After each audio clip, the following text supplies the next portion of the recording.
Hello and welcome to Alfons Zeileis. My name is Johanna Nägelsbach. I'm the grandniece of the painter Alfons Zeileis.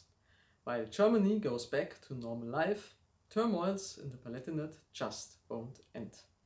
In 1923-1924, there are people in the Palatinate who think it would be a good idea for the Palatinate to become autonomous and independent from Bavaria. The separatists receive support.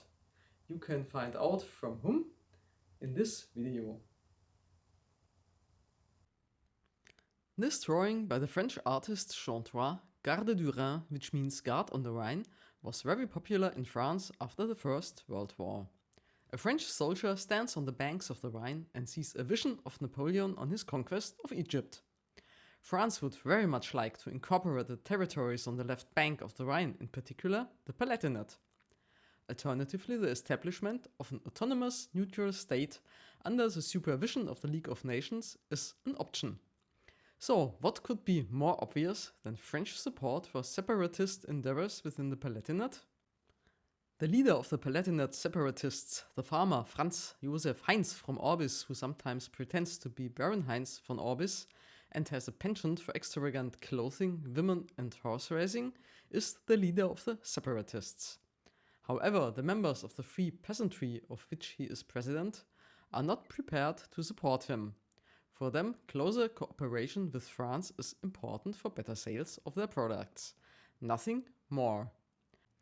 On 5th of November 1923, Heinz Orbis begins the advance from the north from Kirchheimbolanden and Kaiserslautern and other places with armed troops, mostly Palatine, who are widely referred to as Ref.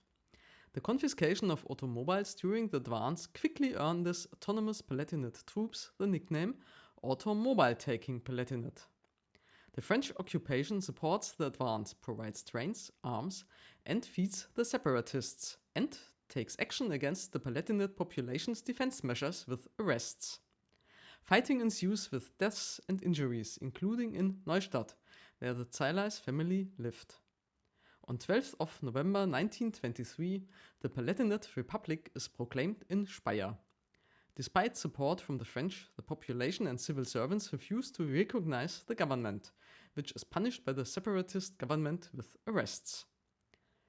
Assassins are recruited in Munich, presumably with the support of the Bavarian government.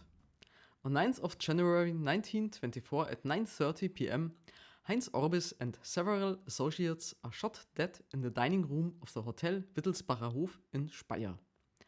After the death of the separatist leader, the Catholic Bishop Dr. Sebastian and the President of the Protestant Church Council of the Palatinate, Dr. Karl Fleischmann, along with business associations, trade unions and political parties, tried to reach an understanding.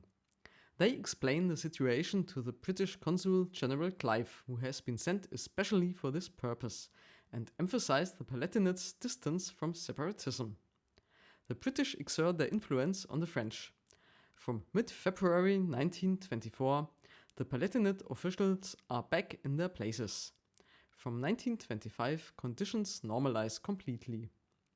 Dr. Karl Fleischmann closes the circle to Alfons Zeileis.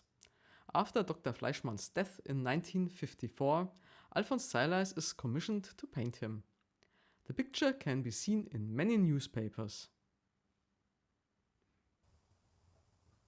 Thank you for accompanying Alfons Zeileis through the turmoil of Palatinate separatism. Even though the Palatinate will be occupied by the French until 1930, the situation will be much calmer from now on. Life normalizes. The Palatinate Art Working Group begins to form and art exhibitions are organized again. You can find out which ones in the next video. I look forward to seeing you again.